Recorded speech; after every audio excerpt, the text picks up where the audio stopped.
Sriman Narayana Narayan Narayan Sriman Narayana Narayan Narayan Sriman Narayana Narayan Narayan. Hello दोस्तों, कैसे हो आप सब। आशा करता हूँ आप सब अच्छे और स्वस्थ होंगे। हम भी अच्छे और स्वस्थ हैं। सभी दोस्तों को नारायण नारायण नारायण। आज हम आपको महाशिव पुराण के रुद्र संहिता द्वितीय खंड का अगला अध्याय सुनाएंगे। कृपया हमारे वीडियो को ज़्यादा से ज़्यादा शेयर कीजिए, लाइक कीजिए और चैनल को सब्सक्राइब कीजिए। चलो अब हम शुरू करते हैं। जय हो ब्रह्मा विष्णु महेश, आपकी सदा ही जय जय होए। कोई भूल चूक हुई हो तो क्षमा करना पड़ेगा।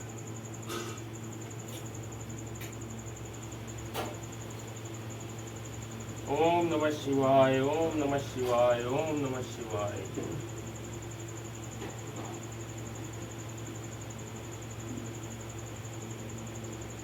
जय हो गणेश जी महाराज की जय, शिव जी महाराज की जय, माता पार्वती की जय, नंदी महाराज की जय।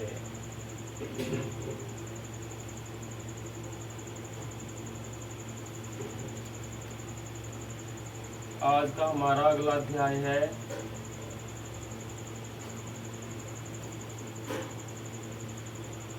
अध्याय 31।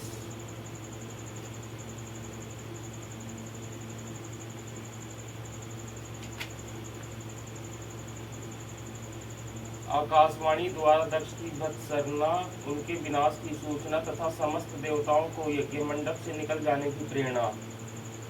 ब्रह्मा जी कहते हैं, मुनीश्वर, इसी बीच में वहां दक्ष तथा देवता आदि के सुनते हुए आकाशवाणी ने यह यथार्थ बात कही।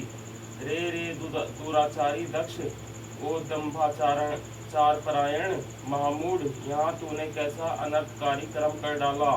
ओ मूर्ख, शिव भक्तराज दधीची के कथन को भी तूने प्रमाणिक नहीं माना, जो तेरे लिए सब प्रकार से आनंददायक और मंगलकारी था। वे ब्राह्मण देवता तुझे दुस्सह शाप देकर तेरी यज्ञशाला से निकल गए, तो भी तुझ मूढ़ ने अपने मन में कुछ भी नहीं समझा।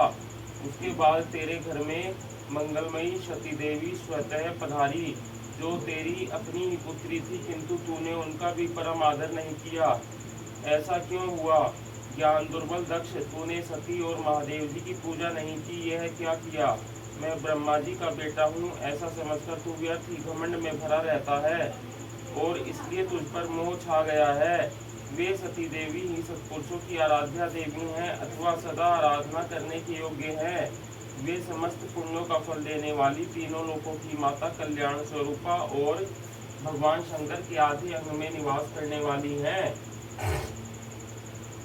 वे सती देवी ही पूजित होने पर सदा संपूर्ण सौभाग्य प्रदान करने वाली हैं। वे ही महेश्वर की शक्ति हैं और अपने भक्तों को सब प्रकार के मंगल देती हैं। वे सती देवी ही पूजित होने पर सदा संसार का भय दूर करती हैं, मनोवांछित फल देती हैं तथा वे ही समस्त उपद्रवों को नष्ट करने वाली देवी हैं।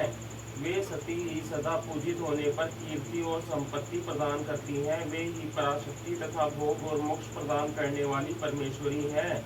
वे सती ही जगत को जन्म देने वाली माता, जगत की रक्षा करने वाली अनादि शक्ति और प्रलय काल में जगत का संहार करने वाली हैं। वे जगन माता सती ही भगवान विष्णु की माता रूप से सुशोभित होने वाली तथा ब्रह्मा, इंद्र, चंद्र, अग्नि और सूर्यदेव आदि की जननी मानी गई हैं। वे सती ही तप, धर्म और दान आदि का फल देने वाली है। वे ही शंभु शक्ति महादेवी है तथा दुष्टों का हनन करने वाली परात्पर शक्ति है। ऐसी महिमा वाली सती देवी, जिनकी सदा प्रिय पत्नी है, उन भगवान महादेव को तूने यज्ञ में भाग नहीं दिया। अरे तू कैसा मूढ़ और कुविचार है। भगवान शिव ही सबके तथा परात्पर परमेश्वर हैं। वे समस्त देवताओं के सम्यक सेव्य हैं और सबका कल्याण करने वाले हैं। इन्हीं के दर्शन इच्छा से सिद्ध पुरुष तपस्या करते हैं और इन्हीं के साक्षात्कार की अभिलाषा मन में लेकर योगी लोग योग साधना में प्रवृत्त होते हैं। अनंत धन, धान्य और यज्ञ याग आदि का सबसे महान फल यही बताया गया है कि भगवान शंकर का दर्शन सुलभ हो।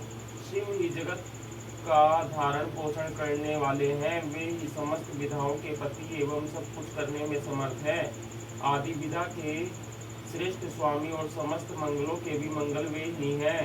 दुष्ट दक्ष, तूने उनकी शक्ति का आज सत्कार नहीं किया है, इसलिए इस यज्ञ का विनाश हो जाएगा। पूजनीय व्यक्तियों की पूजा न करने से अमंगल होता ही है। तूने परम पूज्य शिव स्वरूपा सती का पूजन नहीं किया है।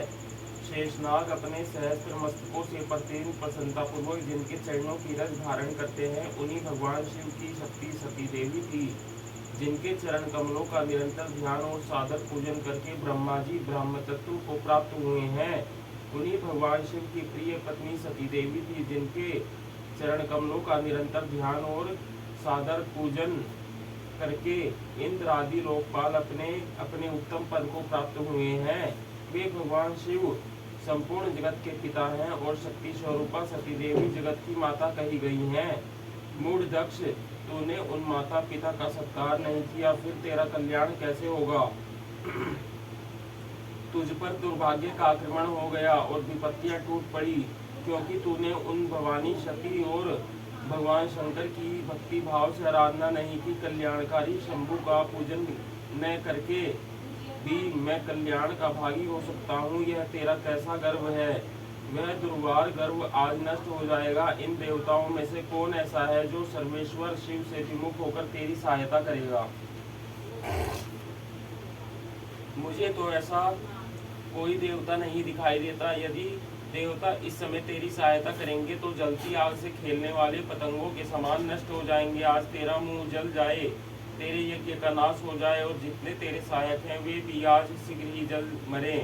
इस दुरात्मा दक्ष की जो सहायता करने वाले हैं, उन समस्त देवताओं के लिए आज शपथ है, वे तेरे अमंगल के लिए ही तेरी सहायता से विरत हो जाएं। समस्त देवता आज इस यज्ञ मंडप से निकलकर अपने अपने स्थान को चले जाएं, अन्यथा सब लोगों का सब प्रकार से नाश हो जाएगा। अन्य सब मुनि और नाग आदि भी इस यज्ञ से निकल जाएं, अन्यथा आज सब लोगों का सर्वथा नाश हो जाएगा। श्री हरे और विधाते हैं, आप लोग भी इस यज्ञ मंडप से शीघ्र निकल जाइए। ब्रह्मा जी कहते हैं, नारद संपूर्ण यज्ञशाला में बैठे हुए लोगों से ऐसा कहकर सबका कल्याण करने वाली वह आकाशवाणी मौन हो गई। ओम नमः शिवाय, ओम नमः शिवाय, ओम नमः शिवाय। जय हो ब्रह्मा विष्णु महेश, आपकी सदा ही जय जय होवे। कोई भूल चूक हुई हो तो क्षमा करना प्रभु। दोस्तों आज के लिए इतना ही। सभी को नारायण नारायण नारायण।